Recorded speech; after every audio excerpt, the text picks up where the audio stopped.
Deus abençoe a paz do Senhor Jesus, que Deus abençoe a sua vida, a minha vida, a nossa vida. Amém? Que Deus possa nos guardar, nos proteger nesse meu dia e sempre, né? Que o Espírito Santo possa fazer morada dentro do nosso coração, ou seja, no nosso sentimento, nos nossos desejos e nos nossos pensamentos. Nós vamos realizar a oração do meio-dia, do propósito. Jesus incita a orar, aonde Jesus disse, por isso vos digo, pedi e dá-se-vos-á. Lucas capítulo 11. Lucas capítulo 11, versículo 9 até o 13. Aonde Jesus disse, pedi e dá-se-vos-á, buscai e acharei, batei e abri-se-vos-á. Ou seja, pedir e dar-se-vos-á, eu pedi, mas também aprender a dar. A vida, irmão, não é só apenas de pedição. A vida é de pedir e de retribuir, de dar, né? Então Jesus disse, por isso, ou por tudo o que pede, pois tudo o que pede, recebe, e o que busca, encontra, e a quem bate, abrir-se-lhe-á. Qual dentre vós o pai que, se o filho lhe pedir o pão, lhe dará uma pedra? Ou se pedir um peixe, lhe dará em lugar do peixe uma cobra? Ou se lhe pedir um ovo, lhe dará um escorpião? Ora, se vós que sois mau, sabeis dar boas dádivas aos vossos filhos, quanto mais o Pai Celestial dará o Espírito Santo àquele que o pedirem. Ou seja, o propósito não está se referindo apenas em pedir algo material. Aqui, Jesus está se referindo àquele que pediu o Espírito Santo. Por que o Espírito Santo? O Espírito Santo, irmão, é quem nos guarda no dia da amargura, no dia da aflição, né? Por isso que Jesus disse, eu vou, mas enviarei o Consolador. Por que o Consolador? Porque o Consolador é aquele que, quando você está aflito, chorando, derramando lágrima, abatida, na solidão, se sentindo abandonado, ele vem e te consola. Consolador é uma espécie de um advogado que defende a sua causa, né? Então o propósito é para que o Espírito Santo seja derramado em nossas vidas. Aqui eu não estou falando, e nem Jesus estava dizendo aqui, que o Espírito Santo é apenas você ter dom de línguas, não, e sim o dom do amor, né?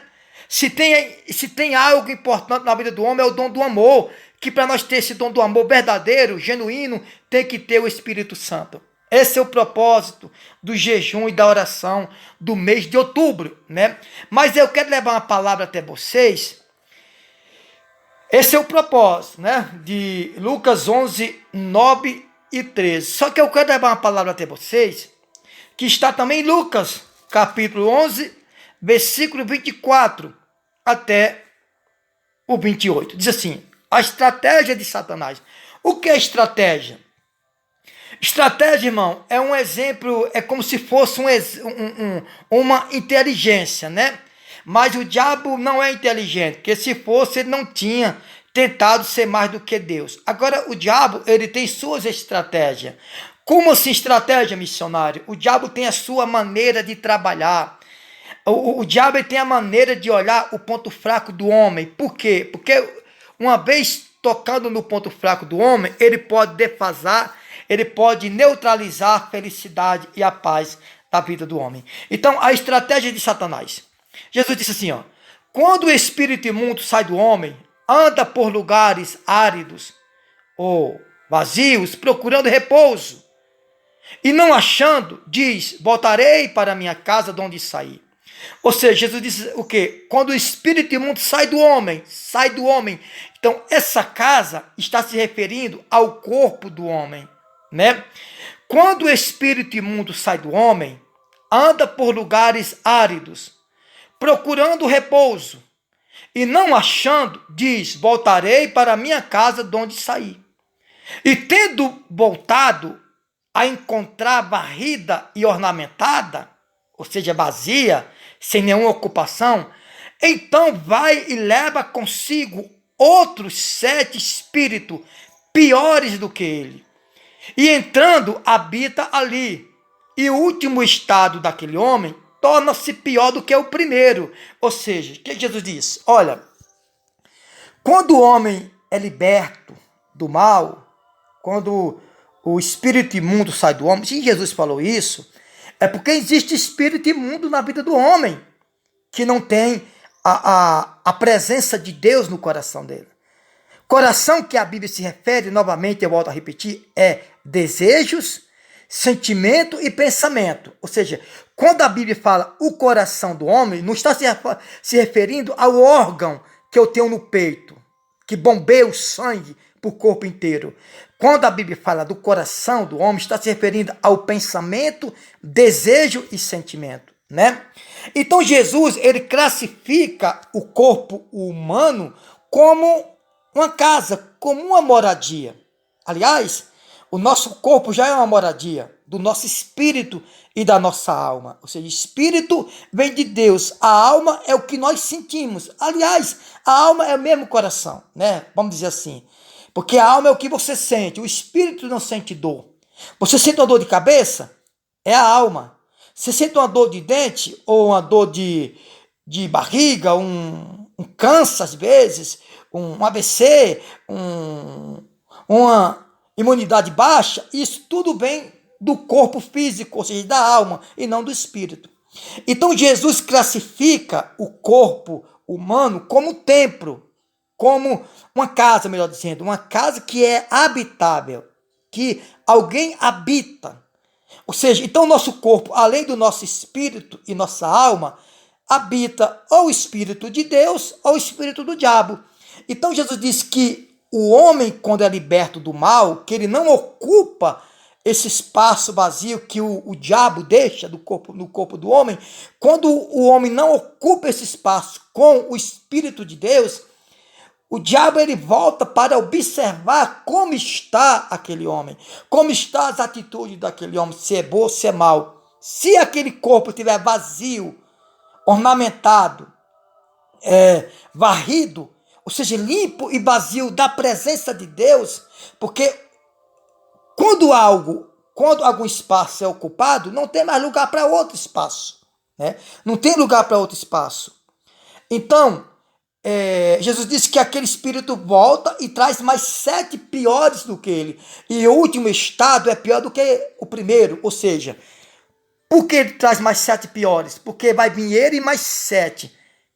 E aí o estado último se torna pior do que o primeiro, porque vai vir mais 7 espíritos pior do que ele, né? E o último estado se torna pior do que o primeiro. Por isso você vê o que está acontecendo hoje aí, é porque as pessoas, elas deixam de praticar o que é bom, agora o que é bom que a Bíblia diz. Nem tudo que é bom para os meus olhos, nem tudo que é verdadeiro para os meus olhos é verdade e é bom para Deus, né? Aí diz assim: ora, aconteceu que ao dizer estas palavras, uma mulher que estava entre a multidão exclamou, ou seja, gritou, e disse-lhe: bem-aventurado é aquela que te concebeu os seios que amamentaram. Olha, a mulher disse: olha, o que Jesus ensina é muito bom. E bem-aventurada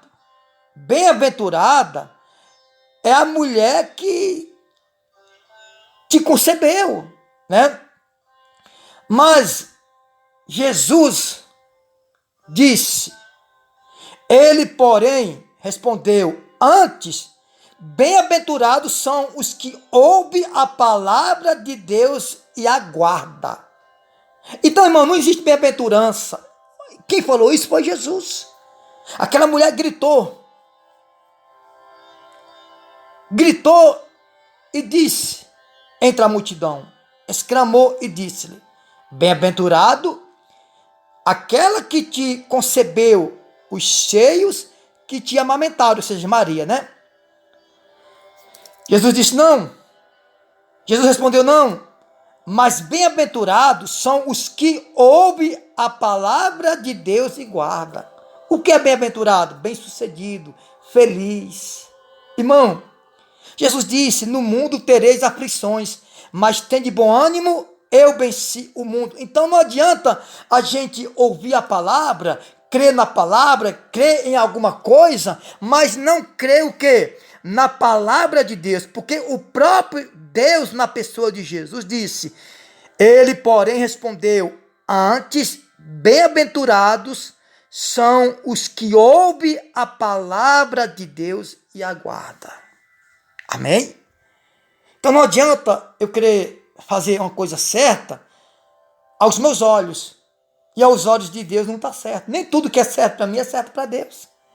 Nem tudo que é bom para mim, aparentemente, é bom. Realmente é bom.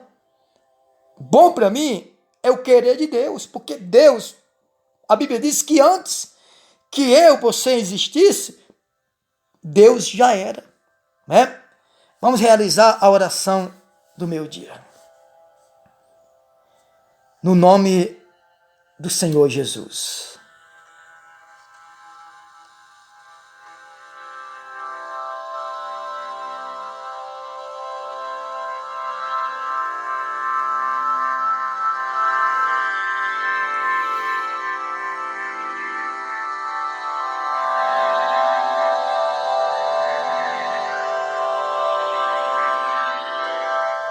Senhor, Deus amado, Pai querido, Pai do nosso Senhor e Salvador Jesus Cristo.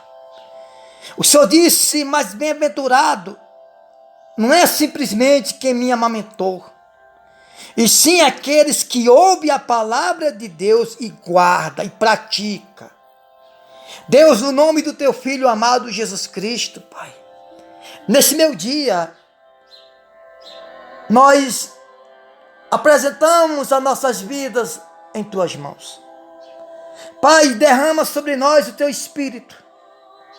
Tua palavra diz que, ora, se nós somos maus, quando a Bíblia diz somos maus, está dizendo nós somos humanos, pecadores. Sabemos dar boas dádivas aos nossos filhos.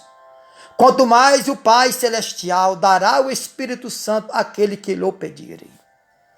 O Senhor, meu Deus, conhece o nosso coração. E nessa tarde, meu Deus, nós te pedimos a tua graça. Não queremos aqui falar de uma religião. Aqui se encontram pessoas, irmãos e irmãs, ajudadores da missão, que têm me ajudado com sua ajuda, mensal, que têm acreditado na tua palavra que expressadamente sai de nossa boca. Aqui nós não estamos aqui para falar de uma igreja, de uma congregação. Estamos aqui para falar de uma instituição filantrópica.